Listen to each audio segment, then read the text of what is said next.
Did you feel tired after the pilgrimage yesterday? Tired? Oh, you seem fine?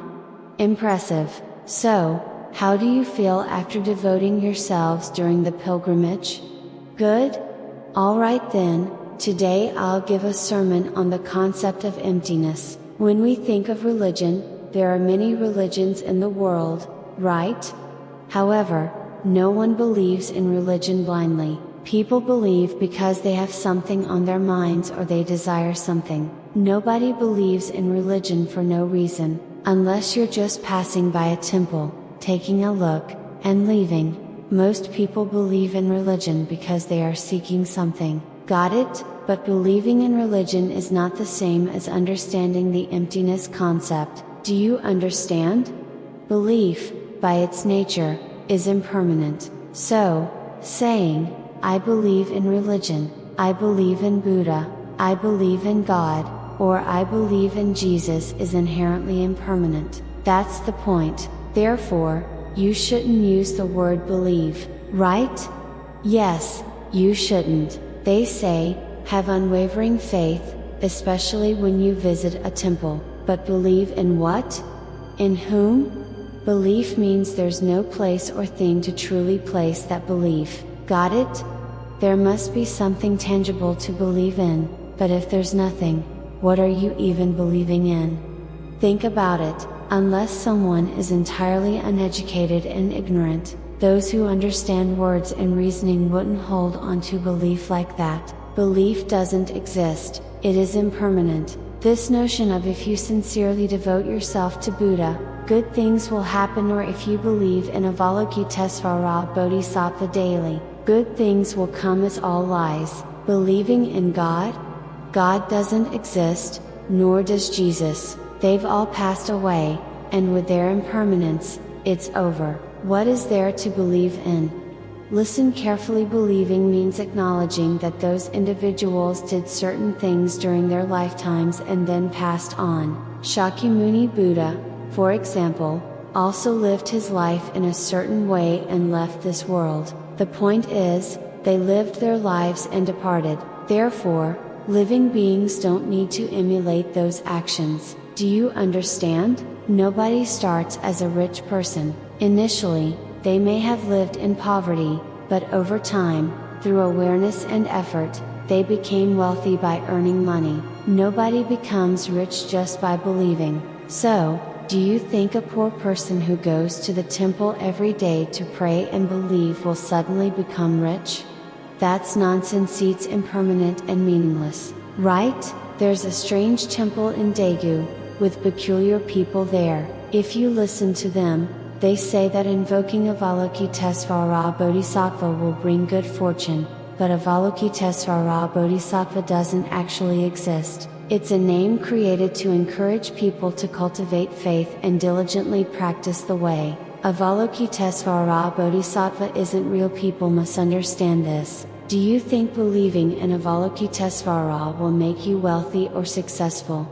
It's all lies. They mention Avalokitesvara with 1,000 hands and eyes, don't they? They claim 1,000 eyes, 1,000 hands, and 1,000 arms. Then why not 10,000? It's all about placing faith in something unseen and impermanent. In other words, they're asking you to believe in superstition. Religion is all superstition. Even the ordination I give isn't just words. I directly give you the light. Yesterday or this morning, I saw on the news that AI is quite popular these days, right? But they say AI, at least the news mentioned it, lies. They claim AI can expose lies when presented with a criminal case, but what if AI itself lies? Innocent people could get caught. Anything created by humans inherently has errors, and once its time passes, something new replaces it. Even AI is impermanent. Over time, something better will emerge. Over time, what will eventually emerge? Humanity will live by the light of radiance. Remember, this is certain. Take moles on your face, for example. You remove them at the hospital with lasers, right? Zap, zap, zap, they are removed. But that's still manual, isn't it? Manual. What's manual? It's when humans rely on physical effort that's manual. Understand? Soon, the radiant light will simply shine over you once, and your face will become as smooth as silk, spotless and pristine. If you're uneducated or your mind isn't attuned, you won't understand these words, but the Buddhists who come to Yonghwa Temple have studied enough to grasp what I'm saying. Others won't understand and will ask, what does that mean? If you want to reach Yonghwa world, you must learn here. Listening outside or just watching YouTube won't help. Sit in a basement for 100 days without sunlight, your body will fall ill. No matter how much you study, will it work? Take herbal medicine and sit there, and you will still die soon enough. That's why you must come to a good world, receive the Buddha's radiant light, and proceed toward a deathless existence in every lifetime. Earlier, a laywoman here told me that she used to think of death as nothing, but after hearing my teachings, she's scared of it. It's terrifying. Death is the scariest thing in the world. At funerals, have you seen the deceased being placed in the furnace? How hot and horrifying must that be? What sins must they have committed to be put there? That's hellfire burning everything until no trace remains. For those who've received ordination, the physical body is discarded upon death, like a dead persimmon tree. The soul doesn't enter the furnace. When the breath stops, the soul leaves for Yonghwa world. We enter the furnace? That's why I say to receive ordination. Why bother with the furnace? I once followed a funeral procession to observe. When they placed the body in the furnace, I could hear it screaming, "It's hot." So I said, "If it's hot, come out," and it just popped out. If you think logically, nothing can resist burning in a fire, even metal melts. The concept of emptiness is not the crematorium's furnace. That place is transient. When you put something in, it all burns up and melts away. So, if you die, you'll mostly be cremated, right? Would you choose burial? You'd choose cremation, so you need to receive the precepts from me beforehand. Do you understand? So, those who have received the precepts do not need to worry. Whether you go into a furnace or burn in a fire, it doesn't matter. Why? Because everyone dies. Does anyone live forever? Just like a dead persimmon tree doesn't blossom or bear fruit, we published a book about this. When a person dies, it's no different from a dead persimmon tree. So, since life visits once and leaves, you should receive the precepts. This is certain. Think about it carefully. Although it's a difficult thing to say, it's the truth. Therefore, even if you die and are cremated, you shouldn't worry. When you die and your breath stops, you immediately leave for the Yonghwa world. Who is the ruler of the Yonghwa world? Which Buddha? That's right, Maitreya Buddha is the ruler of the Yonghwa world and is seated there. So, when you arrive, you can meet him. Because people find it difficult to understand, I often explained using examples of beans and rice. Isn't that right? The concept of emptiness is truly a difficult topic. It's hard to learn, so even monks can't understand it. No matter how much one has studied, faced with the concept of emptiness, they can't grasp it, because only those enlightened can understand it, unenlightened people cannot. But where are enlightened people in this world? Everyone is just an ordinary being. How great it is! When our 125 lectures were released to the world, they reached over 100 million views. Seeing that, I was astounded. There was such wonderful teaching, just written in English. Maitreya. How amazing is that? More than 100 million people watched it. Has anyone else's teaching in any religion reached that high? Seen by that many? No, in the world, it's non-existent. So, listen carefully now. Even if one claims to be religious, there is a survival competition within every religion. Understand? What is that survival competition? It is to survive and expand their domain by attracting many people, to win the survival competition with their religion. Isn't that right? Then, in the end, they are doing it to live and eat, not for the sake of the ordinary beings. I am not doing this to make a living. What am I doing this for? To make a living? Isn't that right? Thus, the concept of emptiness is something every human in this world must learn and study. Look around you, at work, in social groups, with friends, relatives, any of those people. Do you find any good people? There are none. Do you think there are good people? There are none. Even between married couples, there isn't a person who is 100% satisfactory. Isn't that so? There are none. So, you must find your own way. You shouldn't rely on or think of depending on someone else. Understood? You've all experienced social life, haven't you? Have you ever met a truly good person? No. What about this side? No answers either. Are there any?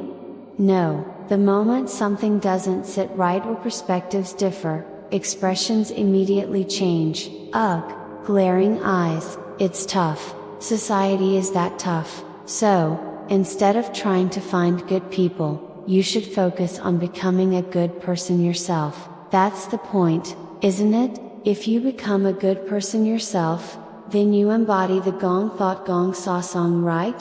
Whether others adopt the Gong Thought Gong Sasong or not doesn't matter. They won't listen even if you tell them. So, you must become the Gong Thought Gong Sasong yourself and pave your own path. People never listen just because someone else tells them to, right? For instance, many of you have husbands at home. Imagine saying, "Let's go to the temple next week. We can learn a lot of good things there, and it's great." Their lips will immediately pout. In churches, they say, "Eternal life." Do you know what eternal life is? It means living forever without dying. Do you understand? Then, how can you achieve eternal life? You must take the commandments of Buddhism and achieve enlightenment. Eternal life doesn't exist in God. Why?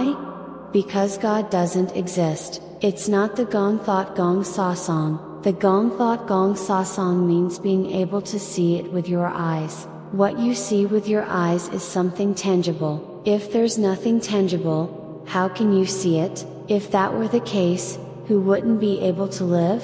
Trying to find what's invisible is everywhere in the world. If you're broke, you could say, "Money, come to me," and it would come to your pocket. There would be no need to work, but money is a tangible thing.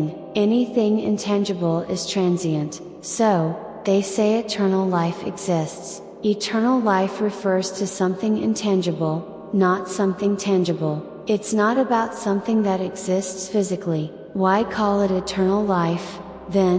When people die, it's the end. They vanish as spirits. Go to a church, and you will hear them all praying in tongues, going wild. You've seen those prayer retreats, haven't you? People acting crazy, spinning around, and behaving wildly. It's a spectacle. I've been to those retreats many times. Why? If you're sane, why would you go there and act that way? You should be out earning money. Flies and insects are drawn to places where there is filth or decay, but they don't go where it's clean and Buddha's enlightened light shines. Isn't that true? Even water that's clean doesn't attract bugs. Do you know why? It's because there's no decay or foulness there. Insects and flies are attracted to decaying and bad things. The same applies to people. Those who are pure and clean don't attract negative things to their bodies. Think about it. So, what is life, really? Searching for something that doesn't exist in the first place means there's no need to search for it. What good would it do to pray to Guanyin Bodhisattva as if there's something there? If it's not rooted in the Gong Thought Gong Sasong, it's transient and impermanent like Guanyin Bodhisattva. People just can't seem to grasp the point. No matter how much it's explained, they don't hear it. Guanyin Bodhisattva is nothing, a figure created out of nothing, and yet, people pray to it, hoping for good things. Why even go to the hospital, then? If praying there could solve everything, wouldn't that be enough? Don't you think? You go to the hospital for treatment when you're sick, and your body heals. Of course, it does. What do you call that? That's also part of the Gong thought Gong Sasang. It saves what would otherwise have been lost to death. Isn't that right? Believing in and waiting for what you can't see or doesn't exist is all lies. Why bother working in business? If praying could bring money, rice, and everything else, why would anyone go out to earn a living? Isn't that true? That's why you shouldn't live with such empty dreams. Do you understand? You need to discard those thoughts from your mind. Even if someone is reborn after death, they won't live with the same people again. Got it? What matters is the mind you carry within yourself, not the people beside you. Do you understand? You raise your children well throughout your life, right? You raise them, and if they succeed, they live their lives. But when parents die, the children don't die in their place. That's why the Gong thought Gong Sasang that you've carried throughout your life is yours to use and take with you. It's not something you give, lend, or pass to your children, spouse, or anyone else. Got it? So, haven't you come to Yonghwa Temple wisely? Am I right or wrong? If your body becomes ill, and you find out you have cancer, you can go to the hospital, have the doctor remove it, and receive proper treatment to live a long life. But if left untreated, the cancer will continue to torment the body until the person dies prematurely. The one who heals the illness is a teacher, embodying the Gong thought Gong Sasang. That person represents the Gong thought Gong Sasang. Is a diseased person the thought of Gong? Death is the end of it. So, the doctor and the patient form interdependent arising. Do you understand? But interdependent arising doesn't happen with the dead. Can a doctor bring back a dead patient? The patient must visit the doctor before death to be treated and saved. If you ask the doctor for help after death, how can they treat the deceased? The dead can't arise interdependently. That's the point. So, don't believe in people who tell you to pray to non-existent things for good fortune. Don't trust such words. What I'm telling you is the truth. Listen carefully. Currently, when someone is sick, they go to the hospital to get stitched, cut, or treated, right? Just wait a bit, you'll see I'm not lying. In the future, when someone is sick, if they enter a chamber of Buddha's enlightened light, the illness will disappear after one session. Understand? And as people age, they grow older because their bodies, like machines, wear out. Their blood thickens, their faces darken, and compared to young people, they appear weary and aged, don't they? Hair turns gray and so on, but all of this will disappear. Got it? So, do not try to go to the land of happiness after death. Do not try to go to heaven after death, because those things do not exist if done after death. Understand? What do we call going while alive? We call it the Gong thought Gong Sasang. Understand? When you die, it doesn't become emptiness. Therefore, the era where humans can live long with the Buddha's enlightened light is not far away, isn't? So, here you see, even those who are 70 or 80 years old, just by entering that chamber and coming out, their age will disappear. They will become younger. My words make sense, right? Why? Because receiving the Buddha's enlightened light, the skin and blood vessels improve entirely. Then, you won't die. So, it's said that humans can live up to 1,000 years. 1,000 years. If you lived for 1,000 years, wouldn't you go to the Yonghwa world? You still would, wouldn't you? Because while 1,000 years is a set lifespan, the Yonghwa world is infinite. I performed a memorial service for Shakyamuni Buddha not long ago. Upon doing so, I found souls that had been lingering for 2,500 years. So living 1,000 years is nothing, right? So, if you wait a bit, such an era will come. If it comes after death, you can return through reincarnation. Those who receive the commandments of Buddhism can reincarnate. Why?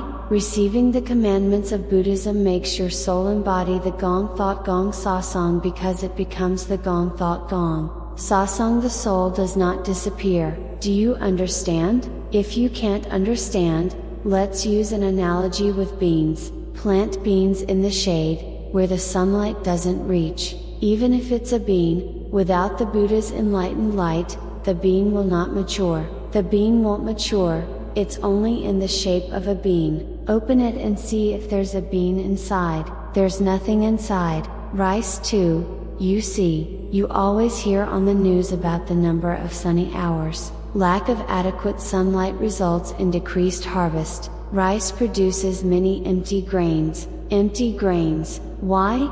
With less Buddha's enlightened light, rice doesn't mature. It's the same with people. A person who doesn't receive the Buddha's enlightened light is the same as an empty grain of rice. The layman from Saridong who used to attend the temple passed away recently, and I performed the Chindo ceremony for him. Who was it? Ah, yes, the American laywoman. When the holy Maitreya Buddha is alive, should I just hurry up and die? Of course not. You may not notice when you fall asleep, but you're aware of your own death. Do you realize when you fall asleep? No, right? You just unknowingly drift into sleep, but death is different. You sense it because pain comes with it, doesn't it? 3555. If a person accumulates virtues, they can be assisted to reach the Yonghwa world. I performed the Chindo ceremony and sent him to the Yonghwa world. He was there when I looked after his death. Having received the commandments of Buddhism twice, he must have gone to the Yonghwa world, and indeed, he was there. Not just anyone can go to the Yonghwa world. That's how life is. You realize these things as you live. So, don't waste your time chasing after things that don't exist as if they do. It's entirely pointless. Buddhism, Christianity, and all religions are no different from the mountain shrines. Got it? Take a look at the classic academic texts. You've read the 1,000-character classic, haven't you? It starts with that and progresses through works like 4-character elementary learning, Bright Mirror for Discerning Mind, Elementary Learning, The Great Learning, the Analects, Mencius, and finally the Book of Changes. Even if you master all these texts, when you die, you won't return. You may fill your head with knowledge and become literate,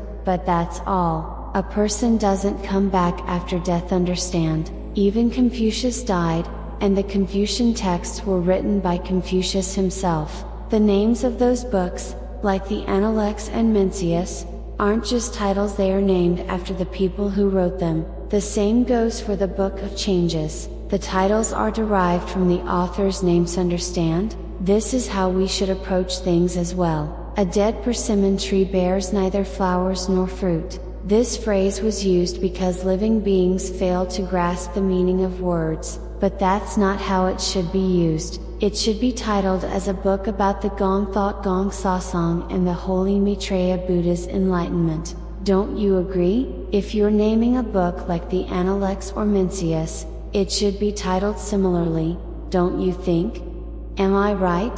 So, when I recite the Gwiggle, what does it mean? It means, why do I, who eat and live the same as others, crawl on all fours like an animal, while you, by some fortune, have wings and soar in the sky? From the perspective of a dog, it might envy a bird flying high. How fortunate that bird must be, it might think, flying through the sky, looking down on all living beings below. But the dog reflects, what sin did I commit to be crawling on the ground on all fours? That's the meaning of the Gwiggle I just read aloud. What do you think the Gwiggle here means? While others die and are cremated or buried underground, how did you receive such blessings that you ended up in the Yonghwa world, living happily for countless lives without facing death? The Gwiggle phrase here means, when I was learning at the sanctuary of Yonghwa Temple with the enlightened Holy Maitreya Buddha, I invited you to come along. Why didn't you join? Now that you're dead, isn't your situation miserable? I've already attained enlightenment, and I'm heading to the Yonghwa world. What do you think? No one stopped you from coming, right? If you chose not to follow, what could I do? So don't regret after you stay focused while alive. Everyone knows how to use YouTube these days, right? Look at your smartphone, type in Anyang Surazin Yonghwa Temple on YouTube, and you'll find Chief Monk Tim Yonghu. What is that place? It's Anyang Surazin Yonghwa Temple, of course. If you want to go there, how can you get there? Just type it into your navigation app, and it'll guide you directly to the temple. You don't even need to make a call. Calls are unnecessary. The smartphone navigator guides you all the way. Isn't that right? Once you arrive at the temple, you'll be welcomed by the chief monk, meet the holy Maitreya Buddha, receive the commandments of Buddhism, and listen to enlightening teachings. That's when your life begins to open up. So, what do you think about the Gwiggle now? Isn't it wonderful? It truly is. Believing and praying fervently to something that doesn't even exist, we go through such hardships. Instead of struggling, come to Suri Mountain Yonghwa Temple, where all things can be fulfilled. How does that sound? Doesn't it sound good? Has anyone ever told you not to come to Yonghwa Temple? The doors are open, and anyone can come. We welcome everyone, and the moment you step into Yonghwa Temple, your life begins to flourish. Do you know what happens if you come here but then decide to leave? You'll disembark from the Prajna boat heading to the Yonghwa world. You get off the boat yourself and miss the chance to go. Did anyone tell you not to go? I never said not to go. If someone doesn't want to go and chooses to leave the boat, how can I stop them? Should I tie a rope around their neck and drag them along? That's why it's important to make wise decisions. Now, listen carefully. No one dies because they're told to die. It's something they create themselves. Did anyone tell you not to go to the Yonghwa world? Who told you not to go? Anyone can go and receive blessings, but if you fail to go, don't blame anyone but yourself. That's the truth I'm telling you. If I bring out old scriptures and teach you on Sundays, you'd all become scholars, but you don't do it, so that's why. Isn't this amusing? Haha, it's fun, isn't it? Haven't you met Maitreya Buddha well here? Have I ever refused anyone? If someone says their father passed away and asks for a Chindo ceremony, I perform it. If their husband passed away and they want him sent to a good place, I perform the ceremony. What haven't I done? I've done it all. If someone is sick, I offer prayers, and their body gets better. What haven't I helped with? I even give people names. What haven't I provided? When you come to Yonghwa Temple, we serve delicious meals like sticky rice on Sundays. What's there to complain about? Do you remember the people who left the temple before? Those people are all crazy. They need to undergo an EEG test. Their brains are abnormal. A ghost is firmly embedded in their brains. That's why they do such crazy things. A sane person wouldn't do such things. Am I right? Opportunities are not always there. Farming is done during the warm spring and summer days, and harvest happens in the fall. Have you ever seen anyone farm in the winter? There is a time for everything. If you miss your time, that's it. Life ends just like that, so don't break the heart of a kind Buddha, and you must also behave wisely, right? Absolutely. Didn't I say earlier, is there anyone in this world that you can trust? There isn't. Who can you trust? I told them to come here and give a teaching, but instead of teaching, half of them turned out to be crazy. They speak as if they know everything when they don't. Their true colors are revealed, and it is clear to see. I am conducting experiments, and you are all undergoing tests. Experiments, understand? If you want to become a disciple of Maitreya Buddha and spread good Buddhism, I have conducted experiments. Do you think I wouldn't?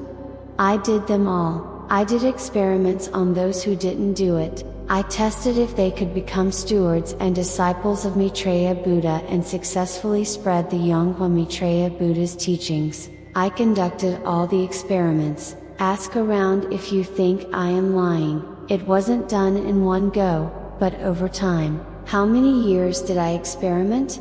I said I experimented for 20 years, didn't I? Looking at you all, you will have to face many experiments in the future, because you have come with the body of a living being. If you do not face such tests, your afterlife won't be pleasant, understand? So, listen to me carefully and do not make mistakes, understood? If you go to take a test and miss even one question, you won't pass, isn't that right? That's how precise the world must be. What does it mean to be precise? It means the gong thought gong saw song, understand? Sound can only be produced by clapping two palms perfectly together. Try clapping someone's hand who has two fingers missing. What sound does it make? It doesn't make sound, it just makes an odd noise. Everything must be identical, 100%, understand? You must listen to my words carefully and don't let them go to waste. Who will teach you such things? No one will. Do you think monks have knowledge? Pray, have faith earnestly, you must have strong faith. They all say that at church. You lack faith, isn't that an excuse? What faith? Earnestly, how long should one earnestly continue?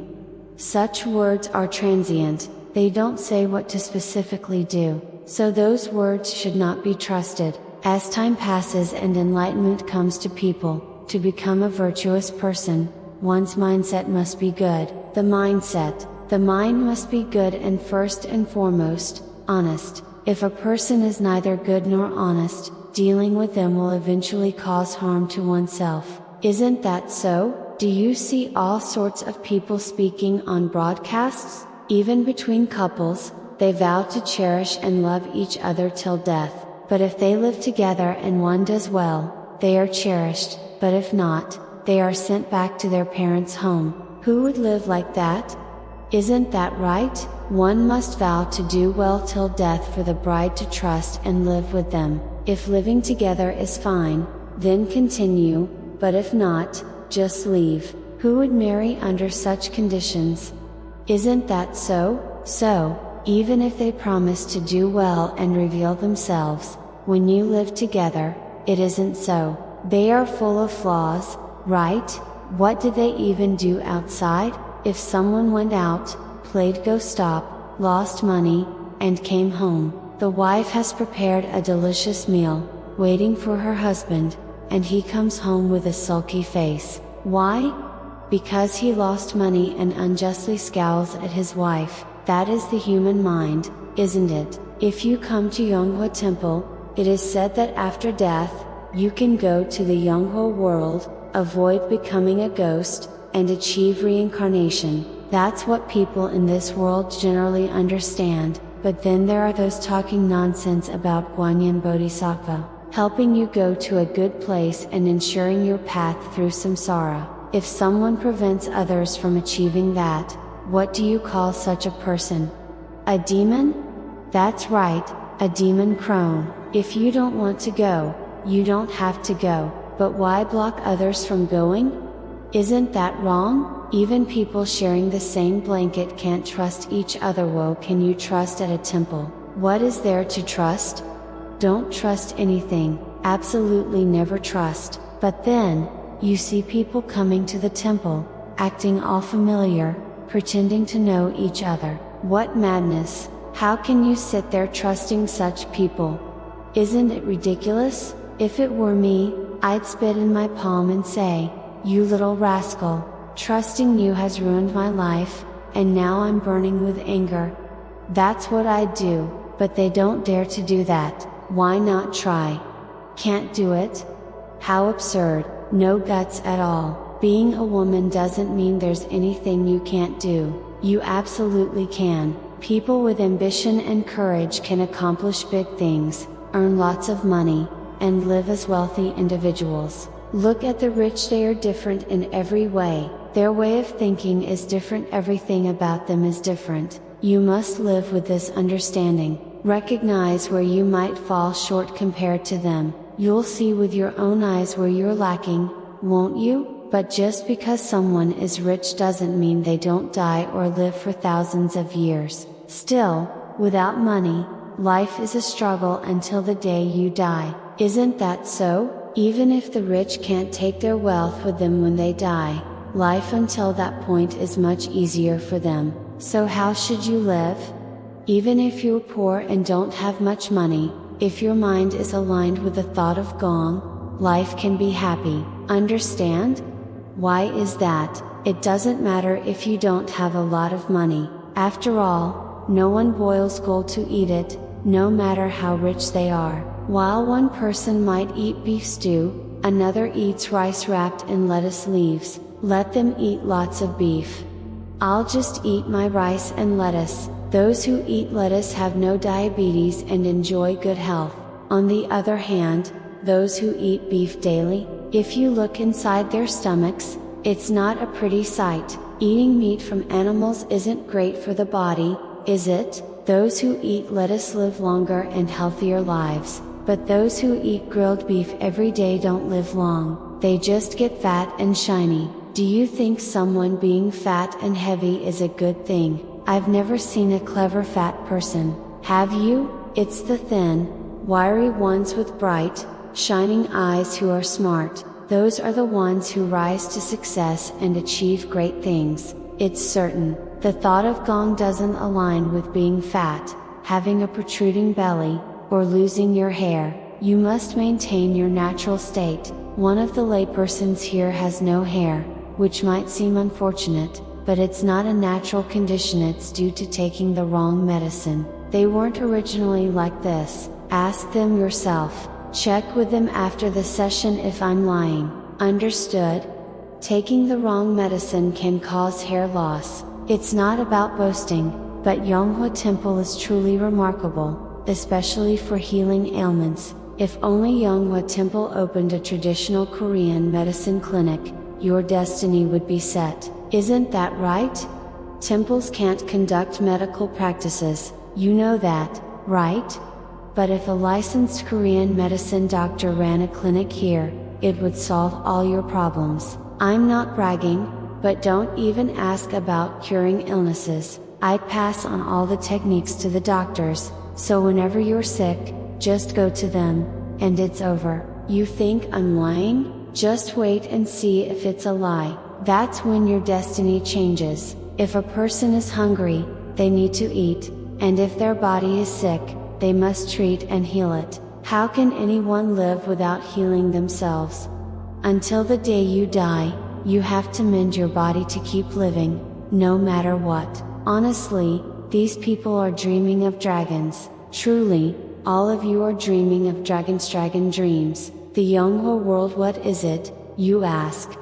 Some imagine pillars of fire descending from the sky and radiant light emissions, conjuring up all sorts of images. These are like woodcutters crafting dragons to ascend into the heavens. Then there's snakeheads, loaches, and all sorts of creatures ascending in these stories. Everything, anything, is made to ascend. They make up such tales, sending these creations soaring and claiming, in our temple, dragons ascend. And then you see something like loaches being fabricated endlessly. Really, even Jesus is shown floating in the sky, sometimes here, sometimes there. And look at how Jesus is portrayed with such long hair, right?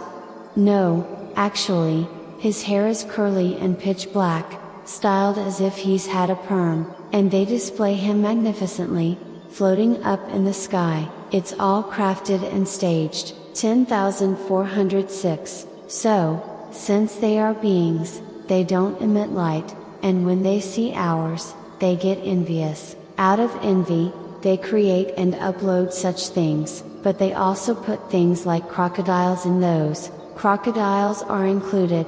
When you see a crocodile, its feet are raised like this, its feet like this. This too is made, and such things cannot be used. Teaching such things to others might be okay for adults, but children will see and learn from it. but such things shouldn't be done. The way of Tao, if used with lies, that's what frauds do, not the Tao. Understand? So, you all need to write good comments. How much have you been taught by me all this while? There are some who write well in the comments, but overall, it's quite lacking.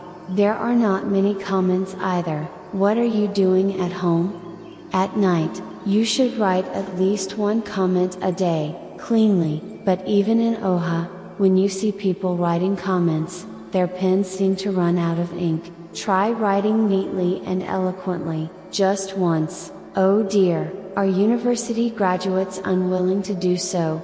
They don't do it. I don't understand why. Should I give you a good pen? I'll give you a good pen. There will be many good things for you in the future. Understood? If you just do well and fit in properly, I might take you on pilgrimages frequently. Honestly, do you know how good it was to release those loaches into the water yesterday?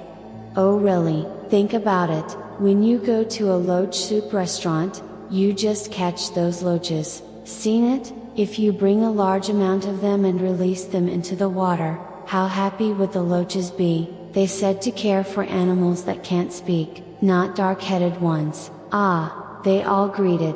How happy they must have been, wagging their tails and flying.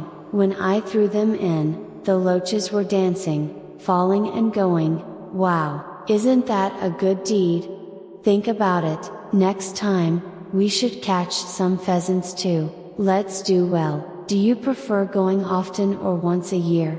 Often, right? Yesterday, after completing the event successfully, the rain washed away all the bad karma on your body. The loaches took away your karma and deposited it into the big stream. Having rain come at the right time during an event is difficult to achieve, right? It's tough. It was supposed to rain since morning, but if it were to rain, I wouldn't let it be. What if it rains from the morning? Just let it rain. Ask around if I'm lying. If it rains, I won't let it be. I'll twist the sun and cover it. The rain will disappear and come only in the evening, so they said. Your future will be prosperous. Do you know why? By earning money and dedicating it to Buddha, giving rice to those in need so they can eat and live. Such virtue and merit is unimaginable. Even 1,000,000,001 cannot compare to this, understand, you need to be aware of that. So, our OHA has put in a lot of effort, by calling and setting dates, making calls, and giving rice like this to Anyang City Hall. So, I come on that day as well, and when I give, it feels incredibly good. You may not fully understand, but truly, it feels wonderful. Even though I give with the intention of helping those people eat and live well, in my heart, I always dedicate my wish to those of you who donated rice. Do you understand? It's not that I'm boasting about my heart, but I'm conveying my feelings to you, right? And the abbot goes through a lot. You should all be grateful to the abbot. Do you understand? Without the abbot, you wouldn't have met me. I wasn't someone who planned to run a temple, because I know the Buddhist religious community too well. I never intended to do this. Even before this, I made a lot of money through business and did a lot of good deeds. Isn't that enough? Also, for over 40 years, I've helped sick people and done good works more than 40 years. So, I didn't have to run a temple. Why must running a temple be the only way to do good? I've spent my entire life doing good things, but without our abbot, you wouldn't have met me. Isn't the abbot someone to be grateful for? Yes, very much so. You should respect and cherish them, right? When I first came here, I was only 37 years old. I was vibrant, young, and beautiful just like a lively young woman, but as time passes and transience sets in, I've aged a bit since then, haven't I? Even now, someone brought flowers for our abbot. The day after tomorrow is their 60th birthday, 60 years. The day before Buddha's birthday is the abbot's birthday. Shakyamuni's birthday is April 8th, and our abbot's is April 7th this year, it's their 60th. Do you know that? They've dedicated their entire life to Yonghwa Temple. The abbot always told me, what's the use of holding on to this enlightened teaching of Buddhism, and then dying? This must be shared with the world, and urged me night and day, and they even tested me. Isn't that fascinating? How did they test me? They thought, if they are truly like the Buddha, they should be able to perform the Chindo ceremony well. That's what they were thinking. So, there was a woman possessed by a spirit. It clung to her shoulder right here. If you looked closely, you could see a dark shape clinging there. This woman, who often came to the temple, constantly heard this spirit talking to her. She was a laywoman and a fellow practitioner. So, I figured they were trying to test me, though they asked for my help without much thought. I thought, are they trying to test me or what?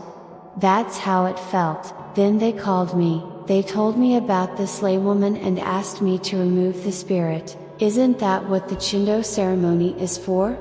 To dispel spirits. So, I was in a place called Gainpo at the time, running an errand, when they called me. I said, alright, I'll remove it for you. It was autumn, and I was in a chilly field where there were chestnut trees. Chestnuts were falling everywhere. While I was picking some up, I got the call. Standing in the chilly field, I said just a few words, and the spirit was gone instantly. Got it? So, when it was clearly resolved, the monk marveled at it. The laywoman claimed it was resolved, and it wasn't by her. She was amazed. Thus, our monk was impressed and said, this is what Chindo truly is, huh? Monks often claim they perform Chindo, making up stories about their masters being Buddhas. Complete nonsense. Thieves, really. But this is what Chindo is, he said, marveling at it. Then, while I was in Anyang, I helped heal some sick people. One of them was a 6th grade girl who had gone mad. She kept talking to someone constantly. I asked, who are you talking to? She talked so much that her lips were swollen, about this big. From talking excessively, her lips became extremely chapped. She was in a crazed state, talking non-stop. The girl's parents brought her to me, and her mother said to me, I wish she would just die. She said this about her own daughter. I asked, what are you saying? She replied, I can't live like this anymore. Apparently, they were told to offer 3 million won to the temple every month for decades if they wanted their daughter to get better. Can you believe that? How could anyone do that? At that time, even back then, would any of you pay 3 million won to a temple monthly, and not just for a few times until you die, until death? The mother told me again, I hope she dies. What are you talking about? You can have another child if she dies? That's what she said. What a terrible thing for a mother to say. How could she wish death on her precious child when she could be healed? She told me, it's hopeless. We've traveled all over Korea, and no one can cure her. She said it's impossible to cure her daughter. I told her, give me 1 week, I'll heal her, just bring her daily. Recently, I completely cured her. That girl didn't want to come, saying she was scared. She said, it's scary there. Her father forcibly brought her. After attending for a week, she was completely healed. That student is tall, slim, and has a very pretty face. She was just mad, but she was completely cured. After curing her, what did I say during the Dharma talk earlier? Is there anyone you can trust in this world? Are there good people? I said there aren't, right? That young student was introduced and brought by our monk. Even though I cured that girl from her terrible state, even if she bowed to me until she died, she wouldn't be able to repay the favor. After curing his daughter, they just cut ties and stopped coming to see me. They live in Anyang, which is nearby. So, about 10 years passed. After 10 years, by chance, I met them here, at Anyang Hospital. Only then did they greet me. At that time, She was a young woman, but 10 years later, I noticed she had aged. She had aged, but her face remained the same. Only then did she greet me. How do you all feel about that? Is it not terrible? You should never imitate such behavior. Would it be okay to be like such a woman?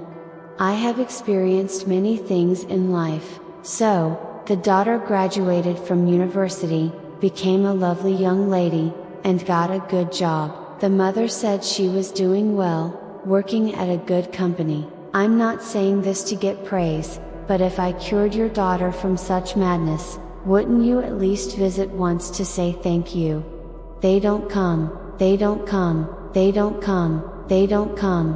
What do you all think? For you to make a good impression on me, you need to move me. Understand? It's not that I am moved and then pour out my efforts on you. You must move me. That is the interdependent origination.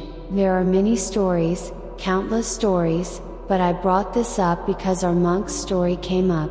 There was a person with acute leukemia who was on the verge of death at Samsung Hospital. When you have leukemia, your blood is completely ruined. Bacteria form, and if you touch someone else, the bacteria transfer to them. Do you know how terrifying that is? This person was simply waiting for the day they would die. Just a few days at most, a week left, but they came to me, asking for a Chindo ceremony. So, I agreed with a kind heart and decided to help.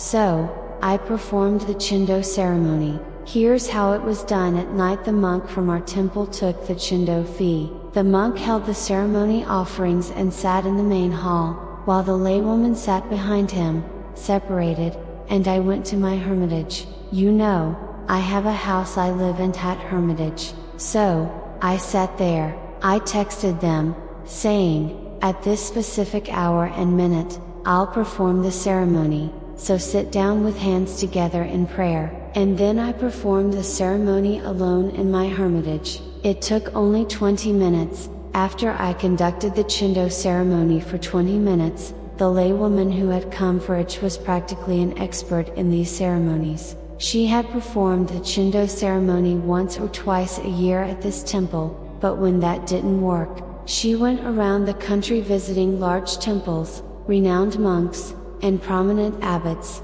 She lived well and had plenty of money, so she spent lavishly on these ceremonies, yet they didn't succeed. Do you know why it wasn't working? The laywoman had lost her child when the baby was very young. The child had died so young that every night when she tried to sleep, she would hear knocking under her bed. The baby spirit was knocking under the bed every single night. If there were no noise, she could ignore it, but the constant knocking under her bed was from the spirit. She performed another ceremony, and the knocking continued, so she did another one, but still, it didn't stop. She had conducted the Chindo ceremony 25 times, or was it 32?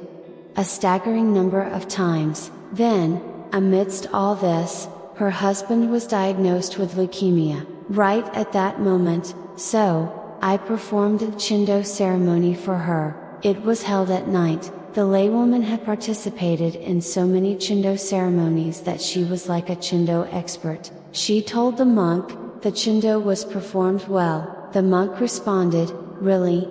The Chindo went well? She recognized it right there and then. Afterward, she went home, and everything was concluded. By around 7 a.m., she called me. Were you asleep?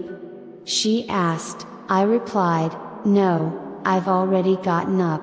What made you call so early? She said, well, after we went to the hospital last night, the doctor called me early this morning to inform us to start the discharge process. So, after performing the Chindo ceremony, a person who was supposed to die from leukemia in a matter of days completely recovered. It happened in one go. On that very day, it was truly incredible. They were discharged from the hospital and called me afterward, saying, yes, I've been discharged, and after taking about 10 days to recover from being in the hospital, I'll come visit to thank you. She told me this on the phone, saying she wanted to visit to express her gratitude for the Chindo ceremony and her recovery. But not only did she not come within a week, an entire year passed, and I still haven't heard from her. She hasn't visited. How can people be like that?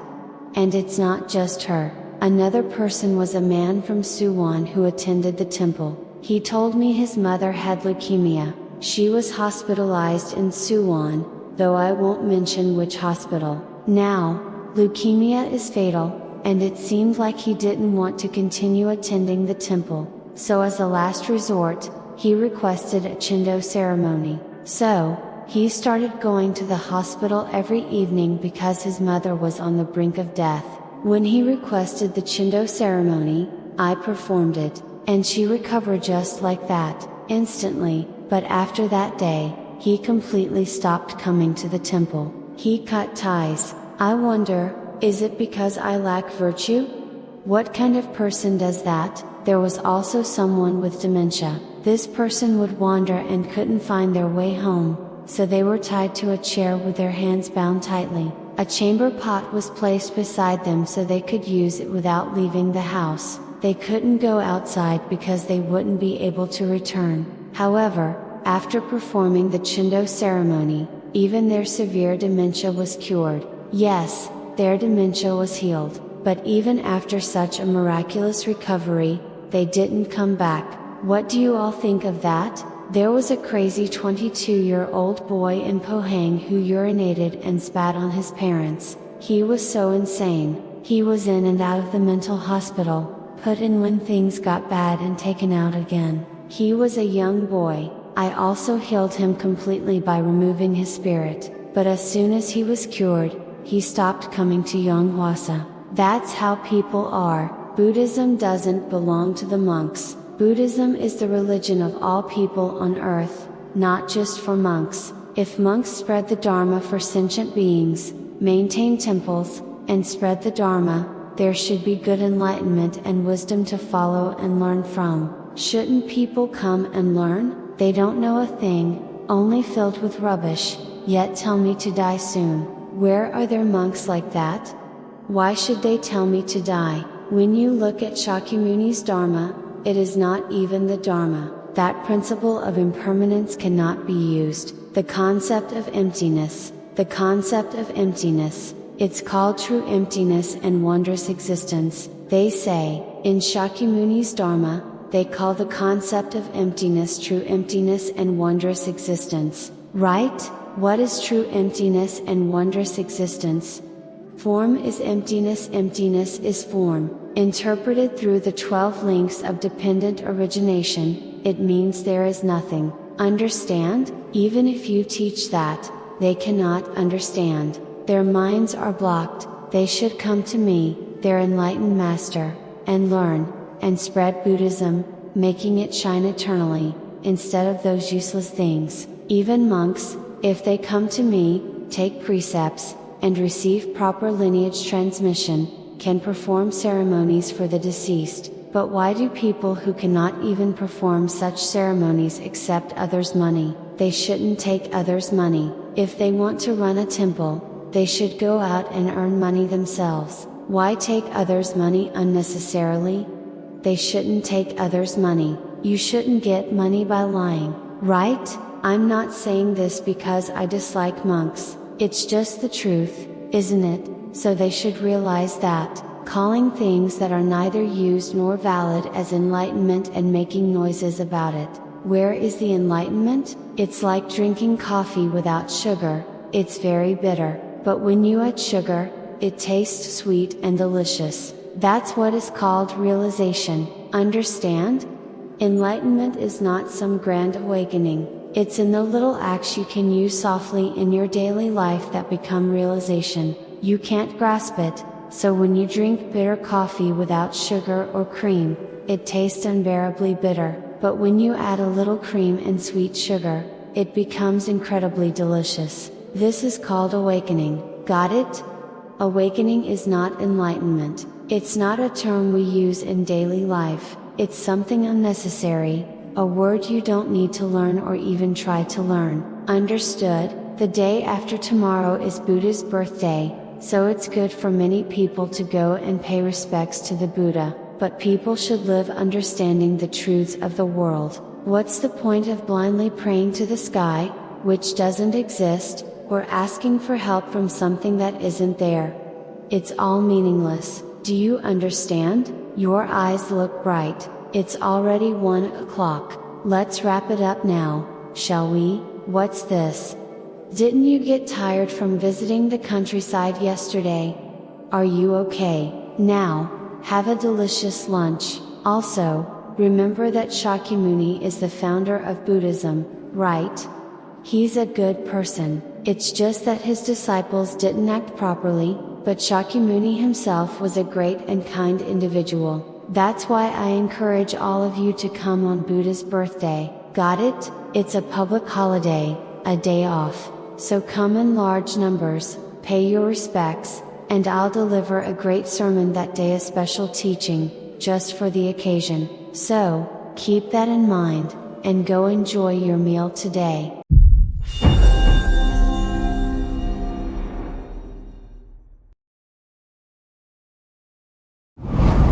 56억 7천만 년 후 미륵부처님께서 오신다.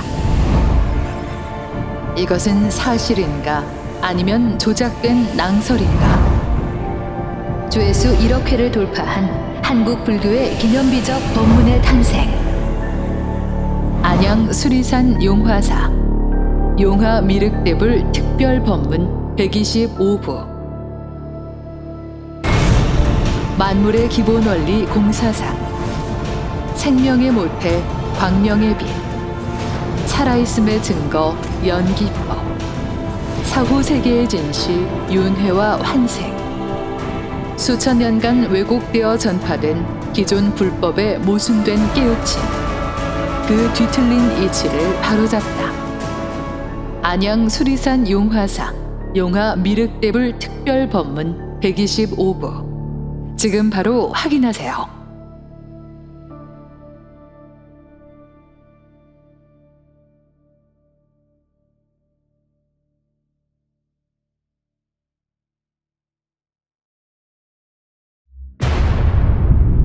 우주 만물의 법칙, 공사상.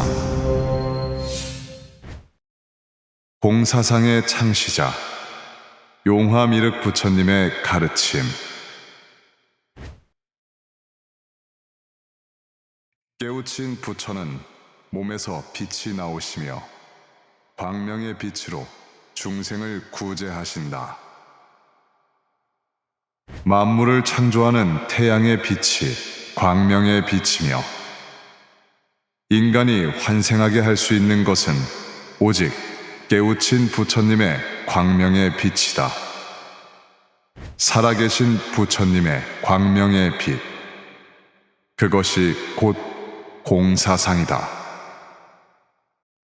수계를 받는다는 것은 광명의 빛, 즉 공사상을 내 몸 안에 품는 것이다. 죽음 이후 윤회는 없고 단지 모든 것은 소멸될 뿐이다. 깨우친 부처님의 광명의 빛으로 수계를 받으면 죽은 뒤에도 용화세계를 볼 수 있는 눈을 갖게 된다. 천도와 수계는 깨우친 부처님의 광명의 빛을 통해서만 가능하다. 죽어서 천도받지 말고 살아있을 때 수계를 받아라. 보고, 듣고, 확인할 수 있는 것만을 믿고 따르라. 죽은 것은 연기할 수 없고 오직 살아있는 것만이 연기할 수 있다. 금을 인위적으로 만들 수 없듯이 부처는 처음부터 부처로 오는 것이지 기도나 참선으로 중생이 부처가 될 수는 없다. 단 수계받은 자는 광명의 빛을 받아 생불이 될 수 있다. 이 모든 공사상은 용화미륵부처님에 의해 창조되었다. 하늘과 땅, 바다와 산처럼 생명과 창조의 근원이며 한계가 없는 영원 불멸의 진리, 공사상. 용화미륵부처님의 공사상을 매주 일요일 안양 수리산 용화사에서 직접 보고 듣고 만나보십시오.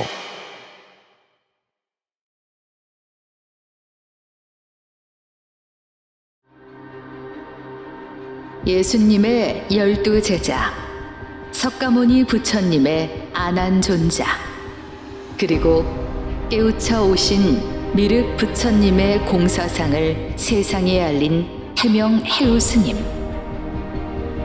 출가 그리고 수행. 석가모니 불께 수기를 받고 미륵부처님을 만나 미륵불법을 펴기까지 조회수 100만 회를 돌파한 해명 해우 스님의 출가 수행기. 불교의 현주소. 천도되지 못한 부모님과 끝없는 천도제의 굴레. 정직한 수행자의 비참했던 과거부터 깨우쳐 오신 생불 용화미륵부처님을 마주하기까지. 거짓 천도제와 잘못된 가르침으로부터 기도하고 빌어서는 이룰 수 없다는 진리를 깨닫기까지.